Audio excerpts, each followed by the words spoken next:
Our research by the South African Responsible Gambling Foundation has found an increase in underage betting in the country. Data showing that the market is saturated with young punters who are most susceptible to gambling risks. Now, the groups Alpheus Matlala and a recovering gambler, Mpho Kekana, they are in studio with me. Gentlemen, good evening to you, and thank you very much for your time. I'd like to start with you, Alpheus.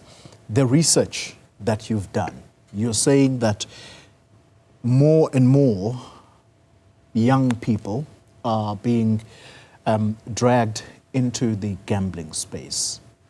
Let me start with, what do these young people understand to be doing? Do they know that they're even involved in gambling? Thank you very much, Koli, and good evening to the listeners. So most of them, they do not really understand. For them, gambling is their way of making money. And so they get into this thing of gambling without knowing, without understanding what is it for or what is it made for. Because gambling, as we look at it, it was made for entertainment. But most of them, especially the youth, they get in there with the purpose of just making money, just making quick money. How young is the youngest participant? The youngest participant, 13 years old, because they play zwipi or cards at home and dice, because those are some of the forms of gambling. Yeah. But in actual fact, they are illegal types of gambling. Yeah. Yeah. Mpho, let's bring you into the conversation. Okay. You've decided to take the brave step of coming on TV to warn other young people about the dangers of gambling. Tell us about your story. When did it start for you? Good evening, Koli, and thank you for having me. I think my journey with gambling started late last year. Yeah. When I visited a casino, but when I first visited there, I got there through the means of making a business, because I've got the business that I run, which I will choose not to disclose it. Yeah. But when I get there, the aim was trying to attack, different clientele from the gambling. And when I first got there, it was doing well. Yeah. I got clients there, and after some time, I started spending some more time there. And spending more time, I was not gambling. Because most of the time when I was looking at those people, yeah, actually, I always feel like I'm the only one who's sober there. With all the things that were happening, you will see someone on the machine, putting a fist on the machine and say, damn it, and all of those things. And people were like, so I was laughing at them and all of those things. It was fun. But eventually, I ended up finding myself on the slot machine, simply because I got enticed by, most of the time when I'm there, somebody will just hit the jackpot, and I got enticed and end up playing. How many times a week would you find yourself at the casino? Usually, I was going there through business, but after some times, I would find myself going there, on a regular basis. On a regular basis, maybe 2-3 times a week. And the moment you walk through the door, how long would it take you to leave? Or what would make you leave the casino? Because of bravery, usually when I get there, I've been doing a high bet. And I've been doing a high bet, so I was not staying long. I was not staying long. I will get there and I will, lose a lot of money, and then I would leave. Because there was nothing much for me to be there after, I've lost a lot of money. Most of the time when I get there, I was more like chasing a loss. Chasing a loss with the intention of thinking that I will bring back what I've lost. Yeah. Yeah. We'll talk about the losses in a moment. Let's come back to you, Alpheus. The risks. How does a person start identifying that I think I no longer have control over this? As you hear Mpho saying that in all probability he was the only person who convinced himself that I think I'm more sober than the ones next to me. Yeah. Because whenever they would make a loss, you see them banging on that slot machine. But when do you start seeing the risks that, okay, I think I'm heading towards the edge here? The edge, yeah. Right. So one start to realize when they start chasing their losses, when they start to hide or conceal, their involvement into gambling. So you find that if you are a husband, you start lying to your wife about your whereabouts, where you've been. You chase the losses. Again, you would see yourself getting into a whole lot of debts, borrowing money from loan sharks.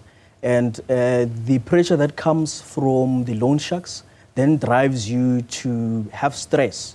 Yeah. Because they threaten you to bring back the money. So other things that you would realize, it affects also the relationships that you will be having. Some people go to the extent of getting divorced because of the problem of gambling. Yeah. or being addicted to gambling or having a gambling disorder. So those are some of the signs that one can realize to say, you know what, now I am overdoing it or over gambling. Mpho, I see you nodding as Alpheus talks about some of the things that are telltale signs that you are now almost addicted to this thing. Have you ever borrowed money, and how big a loss? What was the biggest loss for you? Yeah, totally. Usually, when you are there most of the time, sometimes you will go there with a little amount of money, and after losing it, you will keep on calling a lot of people asking for money. And because of the nature of the business that I am, people trusted me, and people end up sending money, and you will go there with maybe 10,000 rand, right? But you will end up losing 80,000 rand. That is coming from the people, because you will call them and you will ask for money, and they will send the money to you due to the trust issues that they have with me. Yeah. So I can say there was a day where I've lost 100,000 at once. In a day? In a day. 100,000? 100,000. How was the feeling after losing that amount of money on that day? How difficult was it for you to walk out because you no longer have anything to play with? I think that day, suicide was the only thing that was in my mind. Really? Yeah. That it was the only thing that was in my mind. I went straight home. I locked in myself. And the only thing that rescued me, I thought about my kids. And I felt that there is no one who will ever be the person I am to them. And then I decided to stop what I wanted to do. Had you borrowed this money, this 100,000? It was my business money. Okay, I'm into finance. And the sad part is the fact that I'm always in possession of cash. Yeah. And, hence I told you that the first time I got in there, it was for the business purposes. But eventually, the demon or whatever that has driven me to end up, playing there, took over. Alpheus, you talk about risks in the information pack I have. Yeah. You talk about risks associated with this, but I'd like for us to talk about the initiatives that the Gambling Foundation is taking to try and make people aware of this, but also ensuring that you prevent losses such as what Mpho is talking about here. Right. No, that's true. Thank you very much for that, Koli. Right, so the foundation, we offer free treatment and counseling to any individual who has got a gambling problem, or if they are struggling with the gambling problem. So there is a toll-free number, the 0800 006 008. Anyone who is having a gambling problem, they can call that number, and the foundation will assist them with free treatment and counseling. Not only do we offer treatment and counseling only, we also believe that prevention is better than cure. We offer our public awareness campaigns. For example, there is a program we call Taking Risk Wisely, where we go to schools, we will go to the learners, and educate about them about responsible gambling, indicating to them that they shouldn't be gambling if they are under the age of 18, because we know that the Gambling Act 7 of 2004, it strictly prohibits anyone who's under the age of 18 to gamble. So we'd go to schools, advocate regarding responsible gambling. So there are also support groups that we attend each and every Saturdays. We call them the NRGP support groups. Anyone who wish to attend those groups, they are able to then attend. So mostly it's our clients who would be attending those sessions. They happen between 10 o'clock and 12 o'clock. So we also are involved in research, and I believe one of those documents that you have in there comes from one of our researchers, and I can talk about statistics that we've had regarding the referrals that we have had in the past 4 years since 2019 of COVID. But the ones that I have with me here for the youth, as you know, we know that more and more youth, they are coming into gambling. So in 2019-2020, we have seen 965 youth coming for referrals, and then 349 in 2020-2021, and then 666 in 2021-2022 financial year, then 797 in 2022-2023, 787 in 2023-2024. So most of these youth, they have been coming forward seeking for help. So we do offer free treatment and counselling. So those are some of the the programs that we run and then that we offer for clients. Before I move on from you, I'd like for you to repeat that number again so that we can have it shown on the screen. I also have a follow-up, so let's just repeat the number again. So the number is 0800 006 008. So that is a toll-free number that anyone can call to get help. Yeah. Before I move on from you, Alpheus, what are the rules for companies that advertise gambling and you are able to see here that this company appears to be targeting young people, the youth? What are the rules that govern that? Are companies allowed to do this?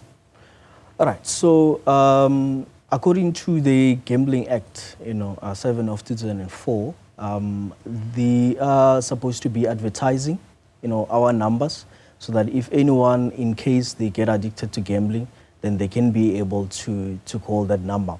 But surely, these games, just like the advertisement of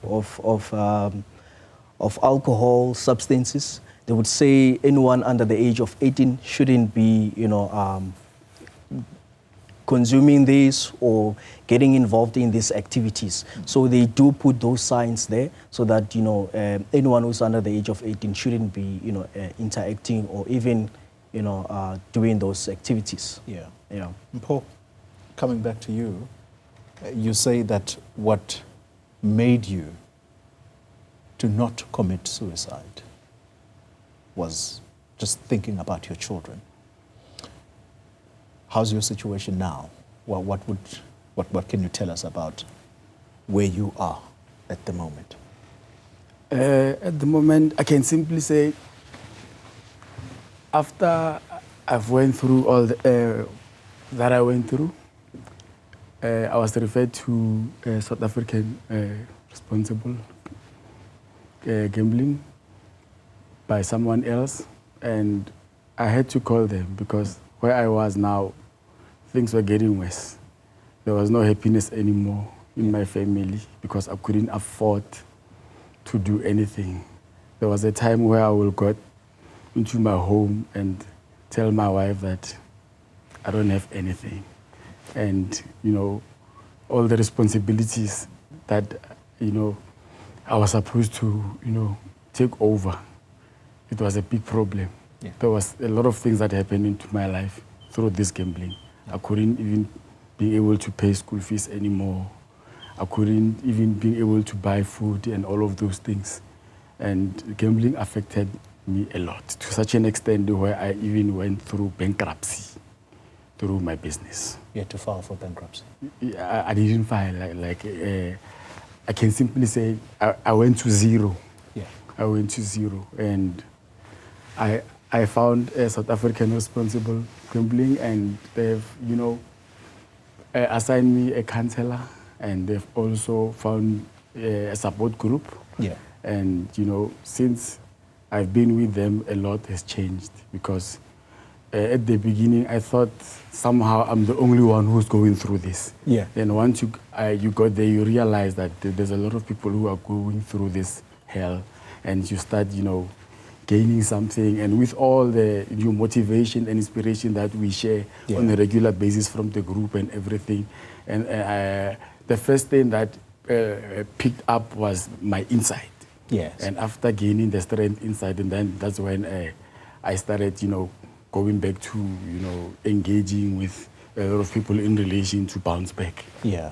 Yeah, I can, you know, to cut my story short, I can simply say, ultimately, I found a rescue from Anonymous. Yeah. You know, to start my business, you know, from scratch, and simply because I'm in a process of rehabilitation, and most of the time when we are in the group, they enforce this thing of handing over finances to someone else, because we mess up, we gamblers, you know, we are liars, you know, we are like, I also believe that even a Nyaope person is better, because a Nyaope person, you know, you can see him that he is sinking. He's struggling. With us, it's difficult. People can't see us. We are still clean, but we are sinking to such an extent where we are no longer able to hide what is happening with us. So eventually, after I got that rescue, I handed over the finances to someone else, you know, to run for me for a particular period, which is the advice that I got from our support group. Yeah. It's because now I owe a lot of people and a lot of money. I had to engage those people and tell them that, you know, do some arrangement and everything. At the moment, I can say things are coming right. I see the lights from the tunnel, and I'm glad about, you know, what I'm doing. There was a time where I had to come clean to everyone, where I sent a long message to my WhatsApp family group, letting them know that, guys, I'm dying. And I'm glad, because if you open up to the family with such things, I was shocked by their support. They responded positively, and ultimately they you know, they gave me hope and all of those things. And today they know. Sometimes we even joke with it. That's why even now I'm on a national TV, and unashamedly, I'm not ashamed with my affiliation with my recovery. Currently, I'm on recovery, and I'm doing well, and I'm moving forward. That's why even now I'm in this big platform, simply because I have a willingness, you know, to really get out of this. And share these experiences with others, so that it doesn't seem like a shame, because it's something that you struggled with, but you've now overcome. And we're grateful to have you share that story with us. Alpheus, the people that may still be out there who don't want to reveal that they are struggling with gambling, talk to us about how perhaps they can be encouraged to reach out to you, and what are the, you know, the few steps that you ought to take towards recovery. All right. So there is a stigma around the issue of gambling. That is 100% for sure. So a lot of people, they are ashamed of coming out. But what I can say to them is that we offer free and confidential counseling. So if you can simply contact us, we'll assign you a treatment professional, and that is our psychologists, social workers, and registered counselors. And so when you get into counseling, they're not gonna, you know, tell people about your recovery journey and all those, because we respect confidentiality as psychologists, registered counselors. So these programs designed to help you, they are free of charge. So The reason why also they are free of charge is because we want to, help most South Africans who are also struggling with this issue of gambling. And we not only offer individual counseling, we also offer family therapy. So if for example, I am a husband and my wife is addicted to gambling, I can be able to approach the South African Responsible Gambling Foundation, and they can offer me, family therapy so that I can, understand the issue of gambling and also how to cope with this issue. Yeah. So we also offer, elderly intervention, where we understand that, a lot of grant recipients, they also suffer from this issue of problem gambling. They take their grant and then, gamble with it. And so we offer them also that intervention so that they can be able to cope with this issue of gambling. So, and in terms of the taking risk wisely, we do it in a hand in glove with the minor intervention, so that when we see that anyone who's under the age of 18 is addicted to gambling, we can then offer them, therapy or counseling. So I can say, the therapies or the counseling that we have offered up to so far, it has been working for most people. And I think up to so far, in the past 20 years, as we are celebrating, the 20 years of advocating for responsible gambling, we have treated over 23,000 people. Wow. Up to so far. So I think those who still are ashamed of their issues, they can come forward. We're not going to reveal their names. We're not going to, put them out there, because our sessions and our counseling is free of charge and it is confidential. Thank you so much. Thank you very much, Toli, for coming to share. This is an eye-opener. Thank you very much, Mpho, for sharing your story with us. And I hope the journey does become easier from here on. And good luck with reviving the company, and hope it goes from strength to strength. Thank you so much. All right. Alpheus Matlala is with the South African Responsible Gambling Foundation, and Mpho Kekana, a recovering gambler. Very, very